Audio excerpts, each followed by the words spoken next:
the Grouchy Nerd. Alright, you antisocial weirdos, it's time to learn a game that can play at the ideal player count.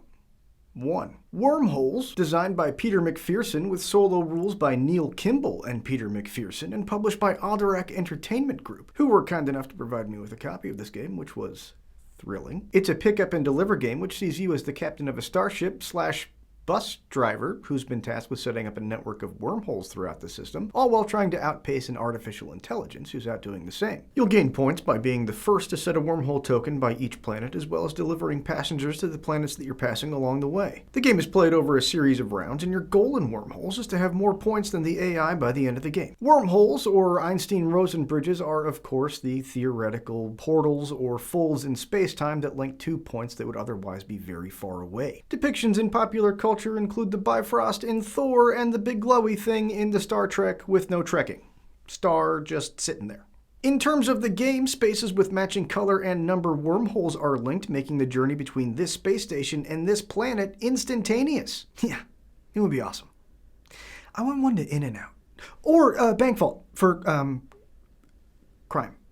Find and remove from the game the space boards that show a 4+, then find the one that shows the space station and set it out 2 to 3 players side up. Shuffle the remaining boards and place them around the space station in the pattern shown on page 2, though there are other suggested layouts on page 7 for when you're looking to mix things up. As you're learning the game, use the standard setup, keeping each space tile on the O side and oriented as you see fit. However, planets must have at least 2 empty spaces between them. Later, when you're more comfortable with how the game flows, you can use the randomizer token, which is kind of hilarious. You're going to flip it like a coin before setting out each new spaceboard. Set the board to the side, either O or X, and orientation indicated on the token, or as close as you can get. Though you might have to rotate a tile or two to make sure that there are at least 2 empty spaces between planets. Your ship may not move through spaces containing planets, asteroids, the sun, or any other space that has a dark background. So also make sure that there is a viable path between the space station and each planet. Form the exploration stack by first removing the 9 and 10 tokens. Stack the rest of the exploration tokens in ascending order from 1 to 8 with the 1 on top,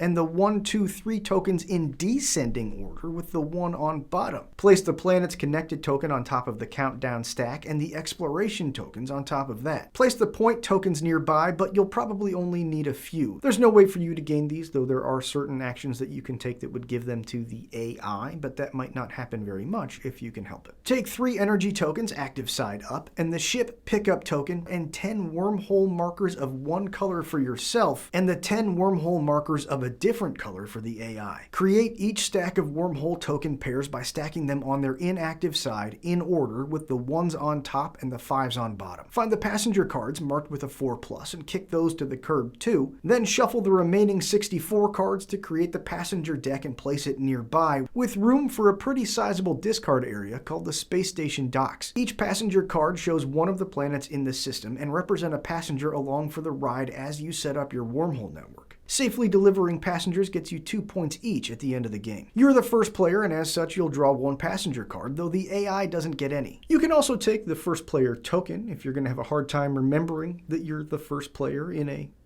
1-player game, but then also maybe call a doctor about that if you're having a hard time there. Each turn plays thusly. On your first turn, place your top wormhole token on any space adjacent to the space station and place your ship thereupon. Your 3 energy tokens represent 3 standard movements that your ship can take. A standard movement moves your ship from one space to an adjacent space. It also costs 1 energy token to move to any space along an orbit as seen around the space station. As you make these single movements, trudging along through the vastness of space, there are a few free actions you can take. Place the top wormhole token in your stack on any blank space adjacent to your ship, or the space your ship is on, that does not already contain a wormhole token. And you know that one has to be good, because it's the name of the game.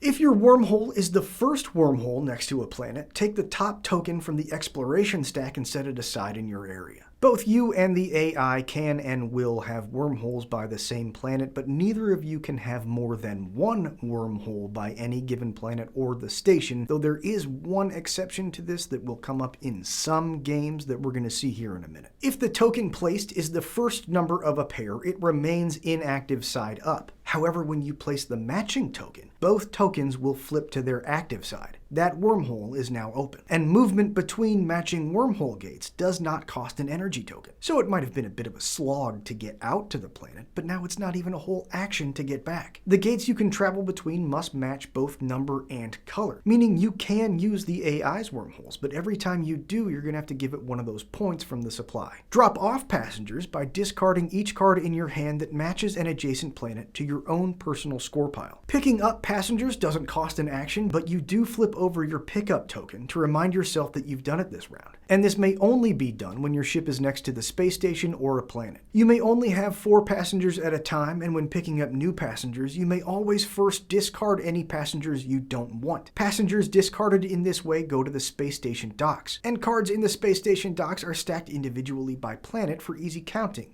for reasons. They're bad.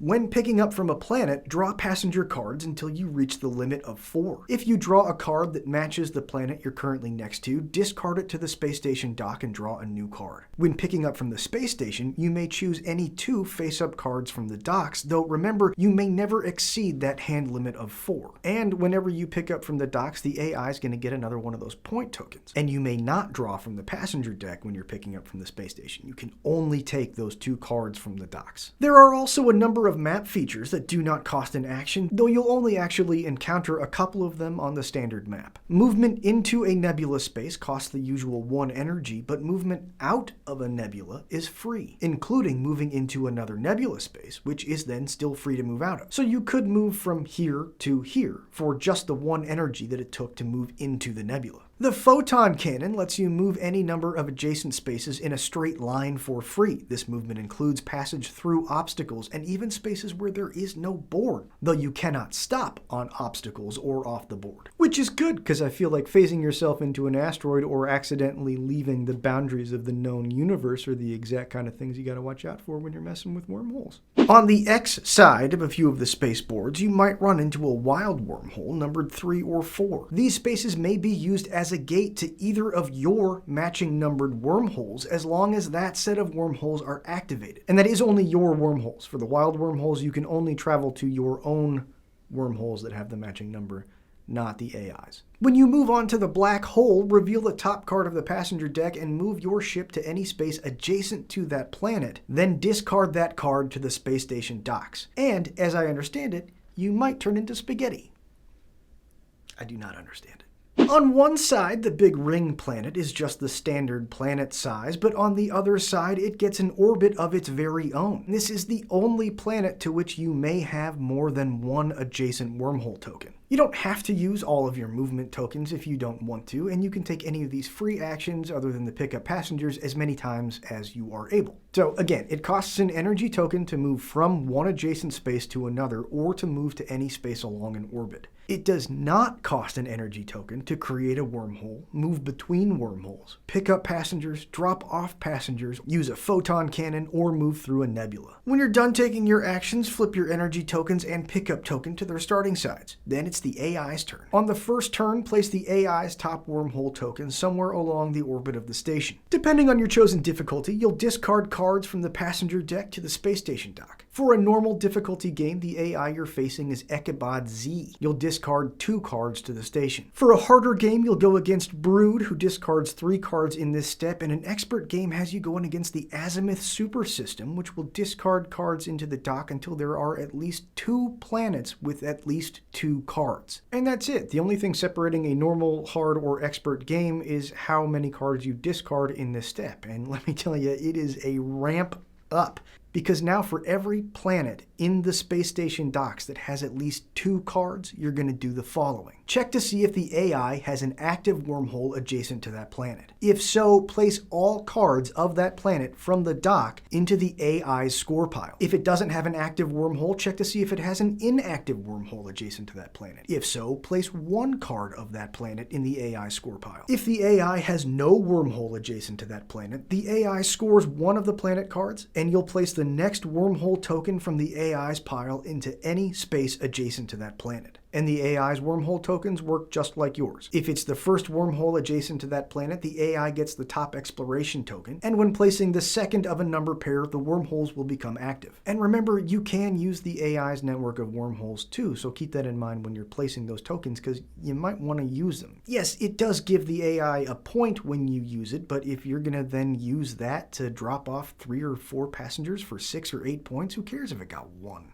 Play continues in this way until the 8th exploration token has been drawn from the exploration stack, revealing the connected planets token. All planets in the system should now have at least 1 wormhole next to them. Finish the current round, including the AI's turn, and begin the final 3 rounds. For the rest of the game, before you take your turn, discard the next token in the stack, counting down to the end of the game. When you would discard the 1 token, the game is over. Count up all the points on passenger cards, exploration tokens, and for the AI, any point tokens. Both you and the AI will also receive a galactic tour bonus, an additional 3 points for each planet beyond the first 5 to which you have delivered a passenger. And there's 8 planets, so that's a potential 9 extra points. If you have more points than the AI, congratulations, you win. Otherwise, the AI wins and takes yet another job.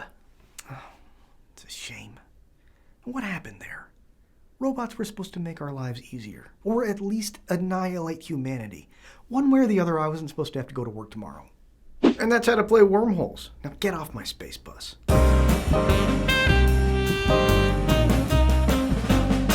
The Grouchy Nerd. So the dispensary and then 2 distilleries, right? So we've got in and out. Inside of a bank vault, parentheses crime. We should figure out if banks really just stack up money inside the vault or if that's just something from cartoons. I'm probably giving this too much thought.